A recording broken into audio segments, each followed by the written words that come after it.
Hi friends, this is Uday. మీరు 2026లో కొత్త business start చేయాలనుకుంటున్నారా? అయితే మీకు అందరూ చెప్పే మాట జీఎస్టీ జోలికి వెళ్ళకు, అది పెద్ద తలనొప్పి అని.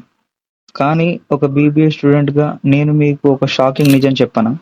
జీఎస్టీ లేకపోవడం వల్లే మీరు మీ బిజినెస్లో వచ్చే లక్షల రూపాయల లాభాలు కోల్పోతున్నారు.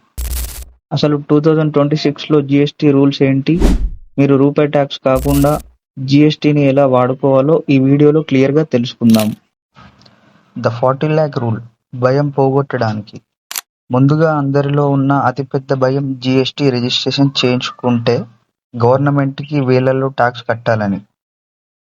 కానీ వినండి, మీ బిజినెస్ టర్నోవర్ అంటే సంవత్సరానికి వచ్చే ఆదాయం 40 లక్షల రూపాయల లోపు ఉంటే మీరు జీఎస్టీ తీసుకోవాల్సిన అవసరం అస్సలు లేదు. అంటే ఇప్పుడిప్పుడే బిజినెస్ స్టార్ట్ చేస్తూ ఉంటే మీకు ట్యాక్స్ టెన్షన్ జీరో. కానీ ఒకవేళ మీరు ఆన్లైన్లో అమెజాన్ లేదా ఫ్లిప్కార్ట్లో అమ్మాల్సిన అవసరం ఉంటే మాత్రం మీకు ఖచ్చితంగా జీఎస్టీ ఉండాలి. Input tax credit secret. Boss, మీరు బిజినెస్ స్టార్ట్ చేస్తున్నారా? అయితే మీకు ఒక సీక్రెట్ ప్రాఫిట్ గురించి చెప్పాలి. దీన్నే ఇన్పుట్ ట్యాక్స్ క్రెడిట్ అంటారు. ఇది తెలిస్తే మీరు జీఎస్టీకి భయపడరు, కావాలని అడిగి జీఎస్టీ బిల్ తీసుకుంటారు. చాలా మంది హోల్సేల్ మార్కెట్కి వెళ్ళి స్టాక్ కొంటారు. ఫర్ ఎగ్జాంపుల్, మీరు ఒక 1 lakh రూపీస్ వర్త్ స్టాక్ కొన్నారనుకోండి. దీని మీద మీరు 18% జీఎస్టీ కట్టాలి. నార్మల్గా అయితే 18,000 ఎక్స్ట్రా కట్టేశామని భయపడతారు. కానీ మీరు స్మార్ట్ బిజినెస్ మ్యాన్ అయితే మీ జీఎస్టీ నెంబర్ ఇచ్చి పక్కా బిల్ తీసుకుంటారు. అప్పుడు 18,000 రూపీస్ మీ జీఎస్టీ పోర్టల్లో క్రెడిట్ లాగా సేవ్ అవుతుంది. అసలు ప్రాఫిట్ మనకి ఎలా వస్తుంది? ఇదే మన మెయిన్ పాయింట్, క్లియర్గా వినండి.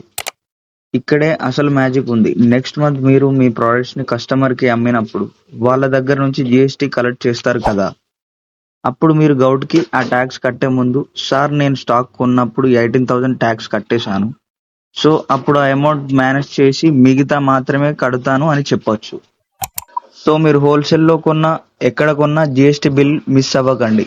ఆ 18% ట్యాక్స్ని మీ ప్రాఫిట్ లాగా మార్చుకోండి. Why GST is a game changer? Friends, చాలా మంది జీఎస్టీ అంటే ఏదో గవర్నమెంట్కి పే చేసే సింపుల్ ట్యాక్స్ అనుకుంటారు. But that's not true. 2026లో మీ బిజినెస్ని ఒక లెవెల్లో తీసుకెళ్లాలంటే జీఎస్టీ అనేది కేవలం ఒక ట్యాక్స్ కాదు, అది మీ బిజినెస్ యొక్క ఐడెంటిటీ కార్డ్.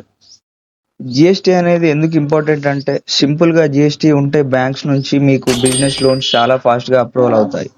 అంతేకాదు, కస్టమర్కి మీ దగ్గర నుంచి బిల్ వెళ్ళినప్పుడు మీ బ్రాండ్ మీద ఒక unique trust and professionalism create అవుతుంది. If you want to build a real brand, GST అనేది మీ దగ్గర ఉన్న ఒక పవర్ఫుల్ వెపన్ లాంటిది. ఈ కామర్స్లో సెల్ చేయాలన్నా, పెద్ద పెద్ద క్లయింట్స్తో డీల్ చేయాలన్నా జీఎస్టీ అనేది మస్ట్. సో ట్యాక్స్ అని భయపడకండి, జీఎస్టీతో మీ బిజినెస్ని లీగల్గా స్ట్రాంగ్ చేసుకోండి. For more business updates and growth tips, follow Biz Vibe with Uday.